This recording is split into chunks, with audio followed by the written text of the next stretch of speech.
ভুলবশত অনেকগুলো চিড়ে ভিজিয়ে ফেলেছিলাম, কিন্তু এত চিড়ের তো দরকার নেই। তো চিড়েগুলো আমি নষ্টও করতে চাই না। তারপর আমার মাথায় এলো, চিড়ে দিয়ে কি কোনো রেসিপি হয় না? তো আমি প্রথমেই দেখে নিলাম আমার ঘরে কি কি সবজি আছে। তো দেখলাম সবজির মধ্যে শুধু পটলই আছে। তাই আমার মাথা থেকে একটা রেসিপি বার করে নিলাম, সেটা হলো চিড়ে পটল। হ্যাঁ, বলছি কিভাবে করবে আমি বলছি, দাঁড়াও। প্রথমেই পটলগুলোর খোসা ছাড়িয়ে নিতে হবে। দেখো, আমি পটলগুলির খোসা ভালো করে ছাড়িয়ে নিয়েছি। তারপরেই যে বললাম চিড়ে আমি ভিজিয়ে রেখেছিলাম, সেই ভিজানো চিড়েগুলো ভালো করে জল ঝরিয়ে নিতে হবে। দেখো, একদম ঝরঝরা হয়ে গেছে।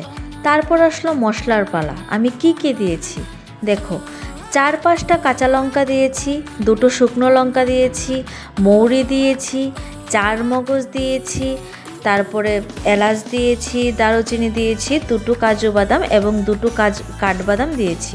আর যেহেতু আজকে আমাদের নিরামিষ, তাই শুধু আদা দিয়েছি। তোমরা যদি চাও পেঁয়াজও প্রথম ফোড়নে ভাজা করে দিতে পারো, আমি পেঁয়াজটা স্কিপ করেছি। আর শোনো, বাদামগুলিও তোমরা চাইলে স্কিপ করতে পারো, সেটা কোনো ম্যান্ডেটরি না। তোমাদের ইচ্ছে হলে স্বাদ বাড়ানোর জন্য দিতেও পারো, আবার নাও দিতে পারো। তো সেই সব মশলাগুলোকেই আমি একটি মিক্সির জারের মধ্যে ভরে নিলাম। তারপর আমি একটু জিরে আর ধনে দিয়ে দিলাম। তারপর দেখো, মিক্সচার করলাম, ভালো করে পেস্ট করে নিলাম সবগুলো, আদা, কাঁচা লঙ্কা, জিরে পাউডার, ধনে পাউডার, মৌরি আর যা যা উপকরণ তোমাদের বলেছিলাম সব দিয়ে একসাথে মিক্স করে নিলাম। দেখো কি সুন্দর পেস্টটা হয়েছে। তো রান্নার উপকরণ প্রায় রেডি আমার সব কিছু। তো দেরি না করে আমি চুলাটা জ্বালিয়ে দিলাম, তারপর কড়াইটা বসিয়ে দিলাম। কড়াইটা গরম হওয়ার পর আমি একটু সর্ষের তেল দিয়ে দিলাম। ফোড়নে আমি 2টো তেজপাতা, 2টো শুকনো লঙ্কা, দারুচিনি, এলাইচি আর সামান্য হিং দিয়ে দিলাম। তারপর দেখো আরেকটা টেকনিক, আমার মনে হয় অনেকেই করো, আর যারা জানো না, যাদের বাড়তে অলসতা ফিল হয়, মানে আমার মতো যারা আছো, যাদের মশলা বাটতে একদমই পছন্দ করো না, তাদের জন্য এই টিপসটা বলছি। আমি একটা বাটিতে হলুদ এবং একটু কাশ্মীরি রেড চিলি পাউডার নিয়ে নিলাম। তারপর এগুলোকে জল দিয়ে গুলিয়ে নিলাম। সেটা করলে কি হয় জানো, বাটা মশলার সেই সেন্টটা আসে। তারপর আমি যেগুলি মশলা ফোড়নে দিয়েছি সেগুলি ভাজা হয়ে গেলে তাতে সবগুলো বাটা মশলা আমি দিয়ে দিলাম। তারপর যে পেস্টটা আমি তৈরি করেছিলাম হলুদ আর কাশ্মীরি রেড চিলি পাউডারের, সেটাও দিয়ে দিলাম। তারপর আর কি সবগুলো মশলা একসাথে নাড়তে থাকলাম। তারপর দেখছি মশলা থেকে একটু একটু তেল বেরোচ্ছে, এখন জল দিয়ে দিব।